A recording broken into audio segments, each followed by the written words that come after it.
Detroit Lion fan wanted to do. You actually did it. Yeah. You actually did it. And that is the end of the first half.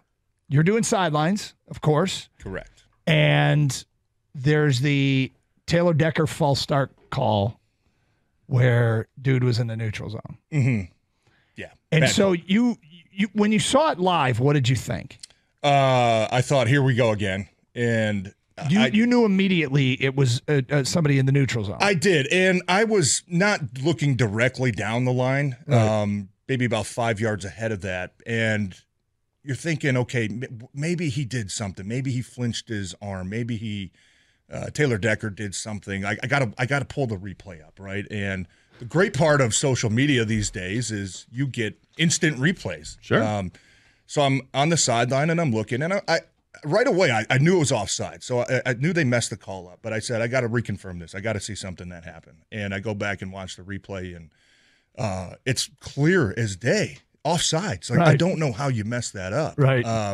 So the halftime guys are getting ready to do their show, which was Collinsworth, his son, Jack Collinsworth, Rodney Harrison, Tony Dungy, and I had spoken to these guys earlier in the game, and I'm standing next to Rodney Harrison, a defensive guy, and I said, watch this replay.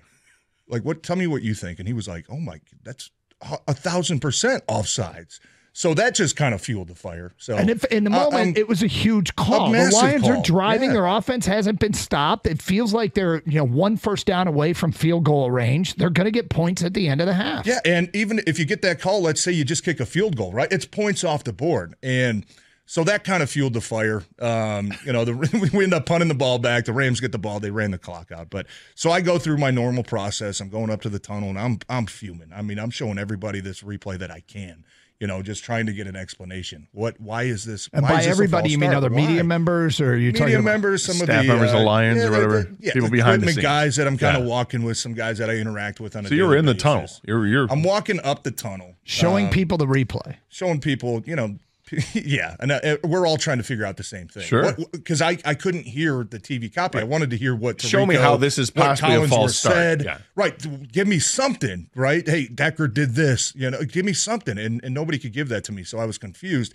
And I just, I'm still kind of coming off of that Dallas game where we were all still a little bit tender with the referees, and so I'm standing at the top of the tunnel, and halftime goes by really fast in the NFL, and I didn't realize this, but I'm showing a group of guys, we're talking about the play. I'm showing them my phone with the replay on it.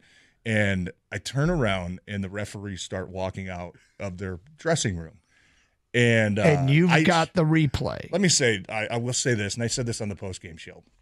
I should not have done anything. But the fan in me turned around and kind of motioning to the ref, hey, do you want to see the replay? It's like, since when is this off? Since when is this not offsides? Hey, you want to borrow my glasses? I said it in a subtle way, but I was pissed. I was hot, and I shouldn't have done that, but he put me in my place. I mean, he turned and kind of gave me the threat of, hey, do you want to early ride out of here tonight? Buddy? He gave me one of those. You almost got kicked out. I came back to reality very fast. I was like, oh boy, this is gonna be awkward if I call Dan Miller and say, hey, we don't got a sideline guy in the second half. So it just like I said, man, it was something I regretted. I shouldn't have done, but in that moment, it was just, you wanted an explanation. You know what I mean? You wanted an explanation, right? And why wait for the pool reporter when you got TJ Lang at halftime? I'll be the pool reporter, halftime reporter. So it was a funny encounter. I'm glad that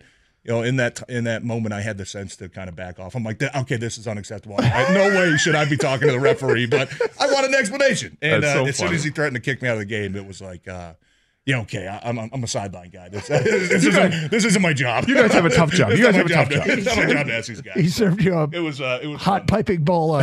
STFU. Oh, he did. Yeah, he did. Yeah, well, he gave me some humble pie for sure. That was, I think everybody appreciates you being hot, and like you said, there's a high degree of sensitivity coming out of Dallas. Big time. Yeah. I will say less so today, now that Dallas will be watching Detroit host a playoff game next week. Yeah. But there was a lot of poetic karma, I think, this weekend. Not only us getting through our past and Stafford and winning a playoff game, but Dallas, right? You didn't deserve the 2 seed anyways. Nope. You know what I mean? Like, everything seemed to work out in our favor. But I was a little bit on edge because there's always that question, and it might be ridiculous, but there's always that question of, man, what's going to happen today we're going to somehow get screwed. Yep. You know what I mean? And you know exactly. And look, at the end of the game, if that game goes different, that's probably a play that everybody's talking about afterwards. Man, and yet, it took points off the board. So, and yet that's another shining example of how SOL is dead and buried, because that is something that would have happened in the past. But this team, under this regime, has changed the culture so much that that doesn't define the game. Correct. That's just part of the game, and they get over it. And they get through it. Well, one thing I loved, by the way, was when the game was over, they were interviewing Aiden. They said, hey, you get to host a game you guys are hosting next week. And Aiden Hutchinson says, yeah, honestly, we were kind of really wishing we could go to Dallas.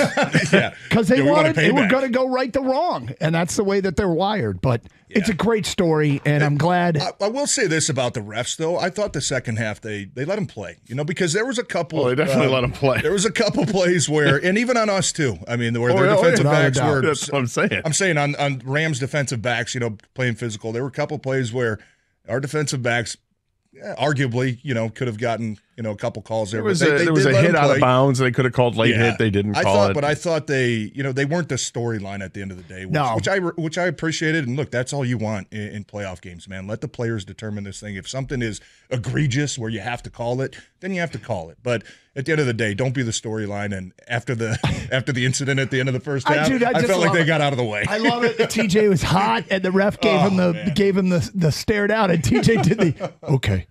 You know what happened right there? Here's what happened. TJ got the Lions the makeup call. I'm definitely taking a small part of credit. You intimidated. Listen, that referee, when he saw you and you were all hot and bothered, and he's like, he piddled himself, right? And he's like, this is a big former NFL lineman. I gotta show some bark here. I gotta do something. And that's when he went, rah, rah, rah, but literally piddled down his leg. And then he gets together with the rest of the officials because we screwed it up. I think every time he was going to think about throwing a flag on the Lions, he thought about, I don't want to have to answer that big. No, that's 100% it. I'm going to tuck this one. That's 100% right, Gator. That's one way to look at it. Well, anyway, we thought the audience would find that funny. It was great. And like I said, I should not have done that. Yeah, I know. But I got a chance to represent all of Detroit. Yeah, you did. And kind of get my my little pound of flesh. Yes, you did. I ended up backing down, but hey, I got you got what you wanted, TJ. You let them know. And in the end, they kept the flag in the pocket when they could have thrown it on a couple of PIs in the defense. Yeah. It's all right. Job done. Job well done. Job done. All right, my man, TJ Lang. Thanks for sticking around. Have a good week, guys.